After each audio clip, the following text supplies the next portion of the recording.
술의 정의는 이렇답니다. 알코올이 단 1%라도 포함이 되어 있으면 술이라고 한다. 그래서 뭐 조금만 포함되어 있어도 술이라고 할 거고요.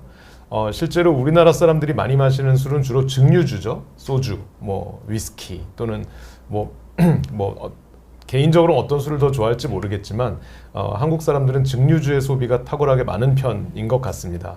그래서 국내에서 판매되는 술은 소주, 그다음에 맥주, 양주, 이제 머릿속에 각자 좋아하는 술들 하나씩 떠올릴 수가 있겠죠.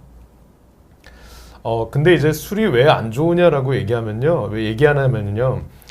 엄밀히 말하면 그렇습니다. 저희가 빈열량소라는 단어를 들어보신 분도 있을 텐데 사실은 술 먹으면 좀 칼로리가 있습니다.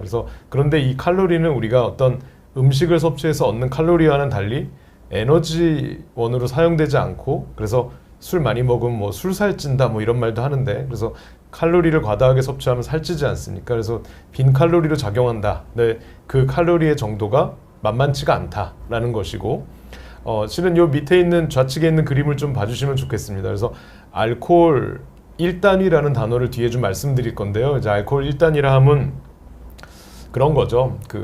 각 나라의 독특한 자기들만의 술이 보통은 그 전통잔 한 잔에 들어있는 알코올량이 좀 비슷합니다. 그러니까 사람이 요 정도 기분 좋게 한 잔 먹을 수 있는 만큼이 비슷한 것 같습니다. 물론 예외도 좀 있지만, 그래서 뭐 300cc 정도 되는 맥주를 한 잔 마신다거나 또는 우리가 소주를 50cc의 한 잔을 딱 마신다거나 했을 때의 그 몸에 들어오는 알코올량이 대략 10에서 12g 정도 되는데 우린 요거를 1단이라고 부르겠다라는 걸 좀 이렇게 같이 의견의 합의를 보고 시작을 할게요. 그래서 술 먹으면 간에 안 좋다는데 틀린 말은 아닙니다. 그래서 간에 안 좋겠죠. 그렇고 실은 오늘 저는 요걸 하나 말씀드리려고 합니다. 오른쪽은 보시지 말고요. 저는 생화학이 개인적으로 생화학이 너무 싫어서 괴롭고 성적도 별로 안 좋습니다.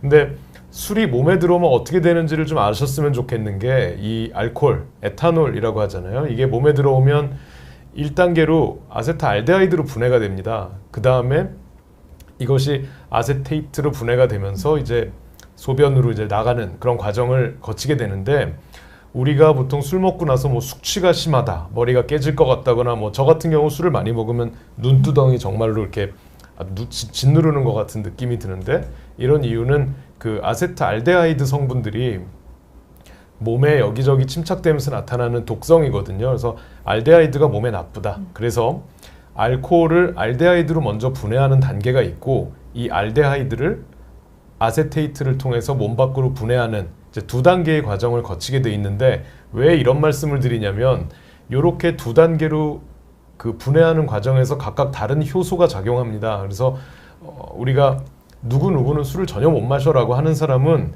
이 2단계의 효소가 다 결핍된 사람일 가능성이 매우 많아요. 그래서 이런 사람은 뭐 억지로 술 먹어서 늘리려고 하면 굉장히 고통스러울 겁니다. 그리고 한국 사람의 대다수는 알코올을 분해하는 효소는 제법 괜찮은데